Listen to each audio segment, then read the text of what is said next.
নমস্কার সবাইকে, আমার গোড়া আর্ট চ্যানেলে সবাইকে স্বাগত। কিছুদিন ধরে আমি বেশ কয়েকটি ছবি আঁকার ভিডিও দেখিয়েছি, তবে তার মধ্যে বেশিরভাগটাই ব্রাশ পেন দিয়ে করা। পেন্সিল স্কেচের ভিডিও কয়েকটি আগে দিয়েছি, তাই এখন আবার পেন্সিল স্কেচ নিয়ে ভিডিও দিলাম। এখন রাধাকৃষ্ণের ঝুলন যাত্রা চলছে, তাই ভাবলাম যে একটা রাধাকৃষ্ণের ঝুলনের ছবি দেওয়া যাক, তাই এরকম একটা ছবি দিলাম। শেষ পর্যন্ত দেখলে তোমরা অবশ্যই বুঝতে পারবে ছবিটা কেমন। আমি তো আগেই বলেছি, পেন্সিল স্কেচ করতে গেলে অনেকটা টাইমের ব্যাপার লাগে। আমি তো এখানে এডিট করে টাইম কমিয়েছি, কিন্তু যখন পেন্সিল স্কেচ করবে ওটাই আসল। ওটা ঠিকঠাক হলে রং করাটা কোনো ব্যাপার না।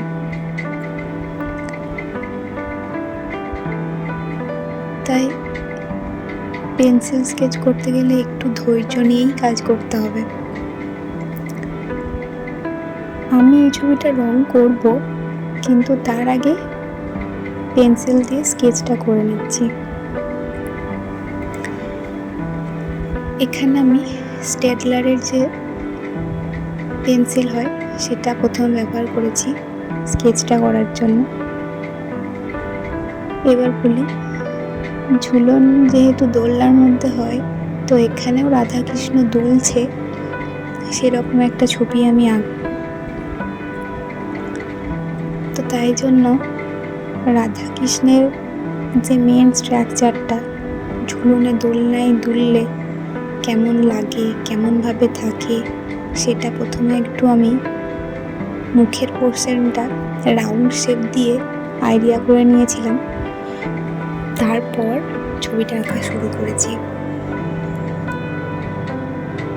এক্ষেত্রে কয়েকটা জিনিস মাথায় রাখতে হবে। আমি যে কাগজের উপর বা যে খাতায় করি না কেন, তার আয়তনটা এবং আমি যে ছবিটা আঁকবো সেটা সম্পূর্ণ আঁকবো না হাফ আঁকবো, সেটা এই খাতার মধ্যে কিভাবে অ্যাডজাস্ট করা যাবে। আমি এখানে পুরোটাই আঁকবো, টপ টু বটম, তাই জন্য মিডল পোর্শন দেখে ছবিটা শুরু করতে হবে, যাতে সব দিকে সমানভাবে অ্যাডজাস্ট হয়। যে কোনো ছবির ক্ষেত্রেই এই অ্যাডজাস্টমেন্টটা বিশেষ গুরুত্বপূর্ণ। আর তোমরা যারা সহজভাবে আঁকতে চাও তাদের জন্য তো এটা অবশ্যই জানা দরকার। তো এখানেও দেখো, আমি যতটা সহজভাবে দেখানো সম্ভব সেটাই দেখানোর চেষ্টা করেছি।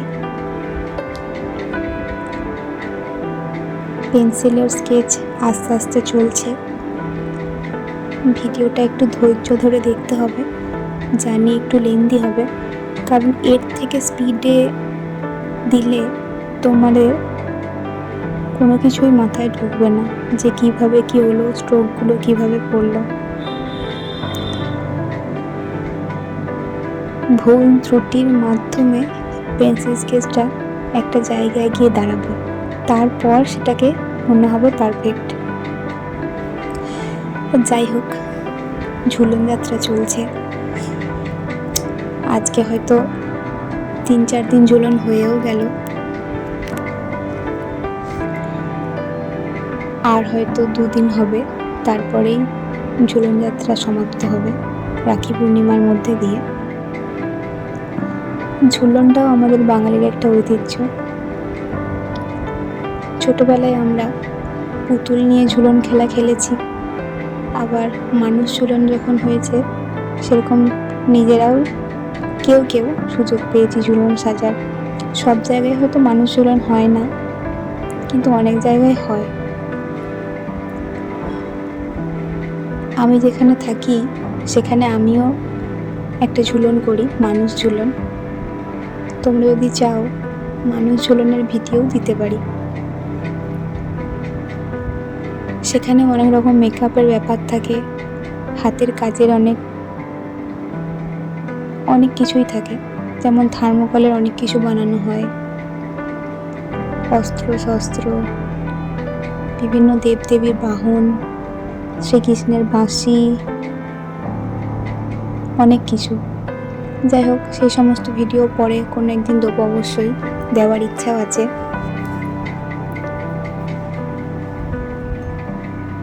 তো দেখো, এই স্কেচটা দেখে বুঝতেই পারছো যে এটা একটা দোলনার মধ্যে ছবিটা আঁকা হচ্ছে। এতক্ষণ প্রথম থেকে যখন শুরু হয়েছিল তখন বুঝতে পারিনি নিশ্চয়ই যে কেমন হতে চলেছে। এবার দেখো আস্তে আস্তে ফুটে উঠছে যে ছবিটা কেমন হবে।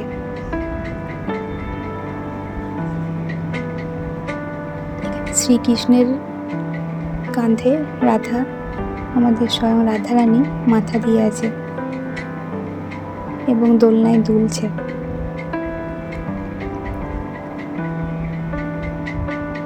যারা প্রথমবার এটা ট্রাই করবে তাদেরকে বলি, টাইম লাগুক কিন্তু চেষ্টা করবে যেন সব কিছু ঠিকঠাক থাকে, যেন চোখের ভালো লাগাটুকু থাকে, দেখলেই যেন একটা শান্তি আসে।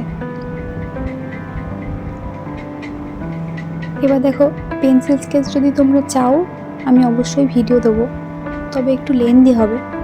আমি এটা বারবারই বলেছি, কারণ পেন্সিল স্কেচ করতে একটু টাইম লাগে সব কিছু ঠিকঠাকভাবে করার জন্য, আর একটু টাইম রেখেই কাজটা শুরু করতে হবে। আর জানো তো, যারা ছবি আঁকে তাদের চোখে যতক্ষণ না পারফেক্টটা হচ্ছে ততক্ষণ তাদের মনে শান্তি নেই, তাতে সেটা যেরকমই হোক আর যে ছবিই হোক। আগে আমি অনেক সিঙ্গেল ছবি দিয়েছি, রাধাকৃষ্ণের অন্য রকমের ছবিও দিয়েছি। এটা রাধাকৃষ্ণের একটা যুগলের দোলনার ছবি দিলাম, এরকম ছবি আমি আগে দিইনি। আর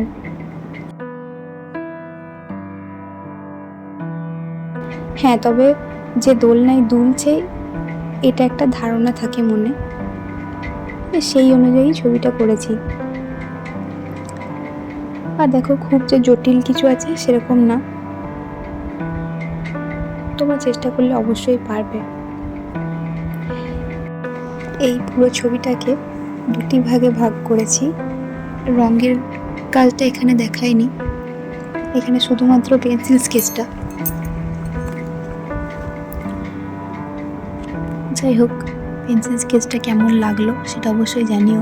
আর দেখো, এখানে রাধাকৃষ্ণের যে চোখটা, ওটা আমার প্রথম থেকে ঠিকঠাক লাগছিল না, তাই জন্য এই চোখটা কিন্তু আমি চেঞ্জ করেছি। আর ছবির যে স্কেচটা করলাম সেটা কেমন লাগলো অবশ্যই আমাকে জানাবে। আর ছবি ভালো লাগলে লাইক, শেয়ার, কমেন্ট অবশ্যই করবে। আমার চ্যানেলটিকে সাবস্ক্রাইব করে দিও, আর শেষ পর্যন্ত অবশ্যই দেখতে থাকো। Thank you.